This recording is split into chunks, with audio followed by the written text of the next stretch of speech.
ভাত, লেবু, শসা, পাটপাতা দিয়ে ডাল, পটল ভাজা, চিকেন কারি, আমের চাটনি এবং পাঁপড়। হ্যালো এভরিওয়ান, লাস্ট ব্লগে তোমরা দেখেছো আমি বাড়ি গেছিলাম এবং বাড়ি থেকে কলকাতা ফিরে আসার আগের দিন এগুলোই ছিল আমার লাঞ্চের মেনুতে। আগের দিন এর কিছু ছোট ছোট মুহূর্ত এই ভিডিওতে আমি তুলে ধরলাম। রান্নাগুলো তো প্রত্যেকটাই ভীষণ ভালো খেতে হয়েছিল।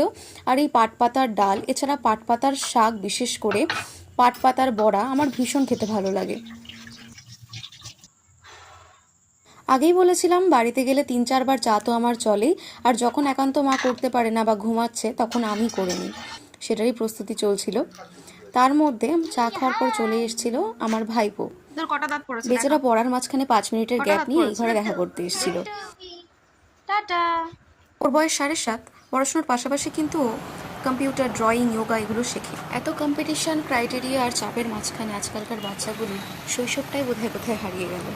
পরের দিন সকালে হালকা ব্রেকফাস্ট করে বাড়িতে বানানো চাউমিন প্যাক করে নিয়ে চলে আসলাম কলকাতায়। বাই।